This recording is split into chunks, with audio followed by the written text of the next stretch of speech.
Hi, how are you? Yeah, like I said, I'm Marcus with That Nerd Doing Show, so we are the perfect outlet for eSports since we cover gaming. So, awesome. all Glad right, to have the time.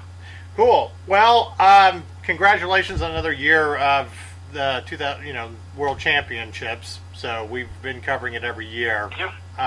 Anyway, so let's jump right into it. For those of, excuse me, how tell me a little bit about the evolution of this. I mean, how did this really come about for you? Um, I joined the Riot team back in 2012, and back then we didn't even have the LCS set up yet. We were coming off. The team was coming off just finishing their first World Championships that they were running out of the Galen Center at USC's basketball arena. Right. I attended that as a fan, actually, in the middle of my interview process for Riot, and kind of going to the event and seeing the show was what personally convinced me of the future of esports.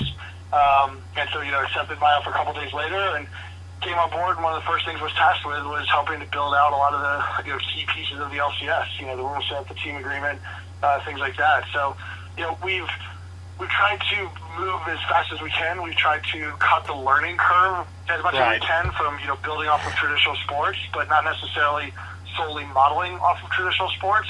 And so over the years we've been able to implement a lot of traditional sports practices like free agency, franchising, and even now in China they've implemented a true home and away geolocation system. So in only 6 years we've managed to go pretty far from not being an organized team or sport at all to having 14 pro leagues around the world, franchise teams, home stadiums, and then obviously the world championships as they are now.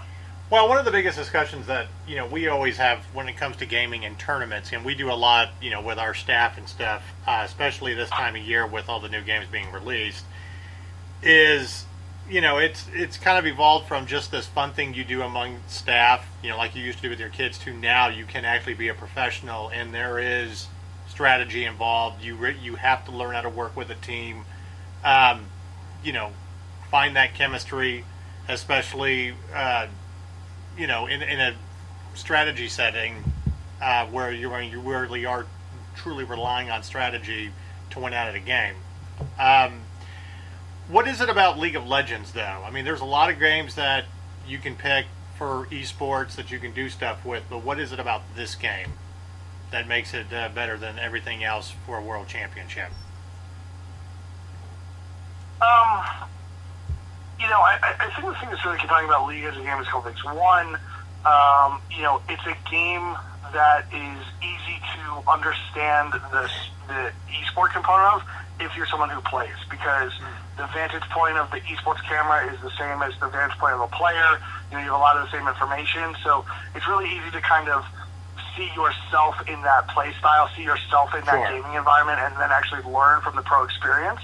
And then I think more generally, it's just that the game is an incredibly rewarding combination of strategic depth and tactical mastery.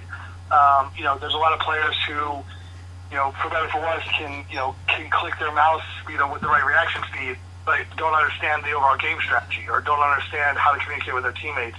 Right. And so, League is a game that can reward your ability to, grow talent across all of those different metrics. And when put on display, the mastery is appreciable. You're able to see players pulling off plays or, doing strategic objectives that you never would have thought of as someone who plays the game naturally. So, I think being able to see pros who are able to play at such a high level and have such dedication to their craft is, why, esports has helped to kind of grow and be as big as it is. Well, another interesting point about that is I feel like there's a lot more strategy involved than if you were to just pick up, a simple sports game like NBA 2K or Madden. And not that there isn't strategy involved with it, but you're dealing with games that, are more for solo interaction, one-on-one, going against each other. And it's kind of funny because especially with multiplayer games, Destiny has been the big one over the years where you get your team together and you really have to learn how to work together and speak with each other to move fast through levels and stuff. I think, like I said, I think that's just kind of interesting the way you describe League of Legends. Now, you're a gamer yourself. You've got that background. Yes. We're going to talk a little classic gaming. Uh, All right. we're real big about classic games here too. What is the first game that you remember that drew you into the video game world? Oh man. So the first game that I probably spent way too much time playing was Super RBI Baseball on the Nintendo. Nice. That my a neighbor owned. Yeah, where they didn't even have enough letters in the displays of the players' names to show full names. So like Brett Saberhagen was like SBRHGN, like what's his full name in the game because they didn't have enough characters. Right. First game that I owned that I certainly spent too much time on was the Super Mario Brothers for the Super Nintendo. The Super Nintendo was the first system that I owned, and then from there it obviously scales pretty exponentially in terms of gaming across both console and PC. But I think that was the first game that I remember playing a ton of, and then the first game that I remember owning and playing a ton of. Well, I think that's the great thing about the original NES. I mean, it really outsold anything and just grew the popularity of video games. For me, it was always Double Dragon, as that one personal game, and then the original Tecmo Bowl, where I get to beat up on my cousins. Oh, nice. Yeah, and the rule, and I still have an original. Choices. I still have an original NES, and people at my house still play it. But we have a rule: nobody gets to play the Raiders and Bo Jackson. That's just an unfair advantage. So, I think it was funny. We were watching the Chiefs game the other night and saying that Mahomes looked like Bo Jackson from the Tecmo Bowl. Right. The way that he can run and throw the passes. So, I think there's sort of a second calling of that in sports right now. Right. Now, with the evolution of eSports and big competitions, there's been a lot of talk about it, being an Olympic sport. Is that something that you are kind of pursuing or trying to drive for eSports, or are you kind of on the fence about that? It's certainly something that like we as Riot, along with several other game developers, have been discussing with various governmental bodies and Olympic organizing bodies. I think there's some questions from the Olympic side about how it integrates. Is it sort of a composite sport like track and field, or is everything an independent sport like basketball is to soccer? Sure. And I think we would want to iron out a lot of those details. We actually, several game developers recently met with the IOC in Switzerland for a full kind of presentation on the competitive levels and all that there. In Asia, where esports is actually much more well established, it's already part of the Asia Games, which is essentially the mini Asian version of the Olympics, or a regional competition. Right.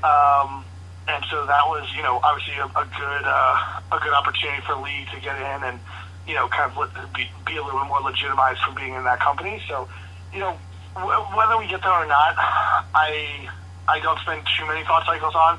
Obviously, if we do get there, there's a huge opportunity for us to, be on a massive stage.